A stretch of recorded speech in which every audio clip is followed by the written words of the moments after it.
The Senate President, Ahmad Lawan, has said that the attack, which occurred on Tuesday at the Kuje prison, is an indication that Nigeria's security architecture has failed. Speaking after an assessment of the correctional facility, Lawan said the attack on this correctional facility is symptomatic of the failure of security architecture. The attack is only a culmination of the failure of security systems. According to the Senate President, 300 people could not have carried out this operation without weeks or months of planning. He also expressed gross disappointment over the lack of CCTV cameras in the facility, saying that such an attack would have been altercated if the relevant authorities got signals early enough from the prison. It's embarrassing, Osage, that we have a prison facility that does not have CCTV.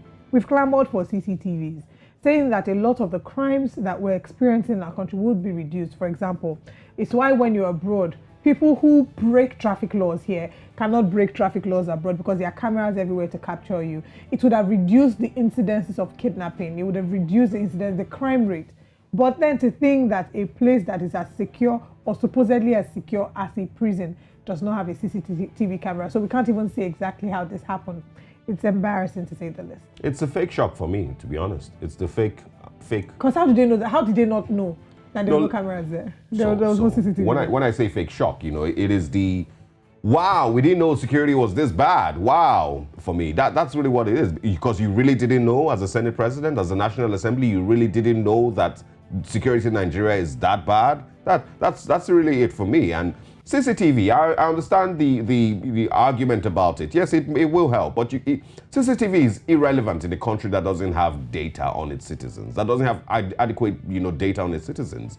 Because if I see a face on a camera and I don't know, there's barely any means to identify this person or to track this person, then what's the use of CCTV? They'll come to us on social media. They'll come to us on social media. So just a random question. Exactly, that's what you're going to do. You're going to go on Twitter that they banned, to ask, if anybody can identify this person. But let me ask, if we see the faces of everyone who attacked the Kuje prison, what next? Do we know them? Are there faces there that we can say, oh, I know this one is...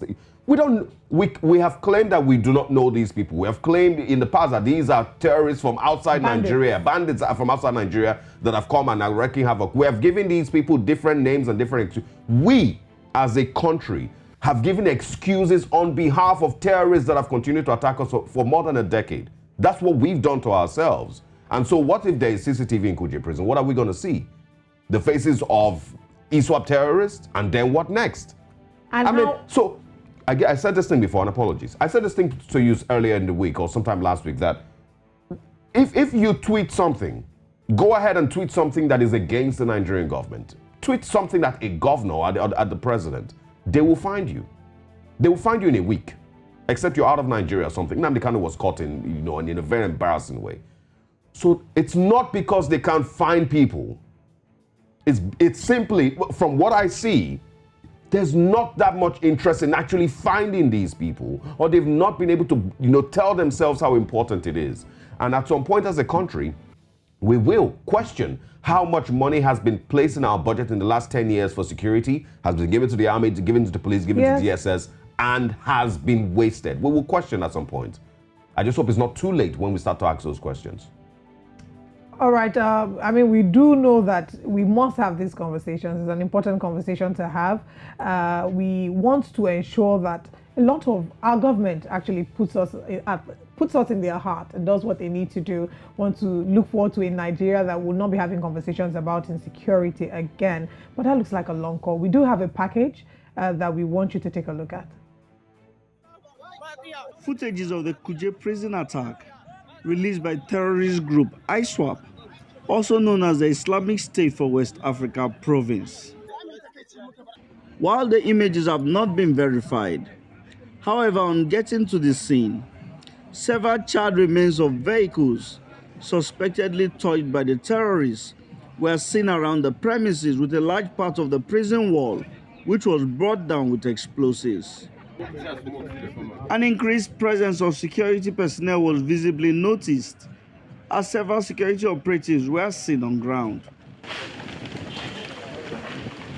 Also, several high-profile political office holders visited the scene to get a first-hand view of the attack by the terrorists. Today is not a time for a lot of speech making.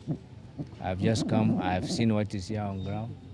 I've commiserated with the Controller General, and I want to also assure them that the local community, under the leadership of His Royal Highness the Gomo of Kuje, has been informed to summon all the local heads and village chiefs and community leaders so that those who have escaped here will be traced and will be found. With each incident of this nature, it strengthens everybody. We identify areas of, that needs to be strengthened, and then collectively we work towards that. The Kuje Medium Security Custodial Center was built in 1989. Here it's at the Kuje Municipal Area Council of Abuja, just outside the city center. However, this facility is expected to house between 800 to about 1,000 inmates. Rough estimate gives that there were about 964 inmates that were in the facility at the time of the attack.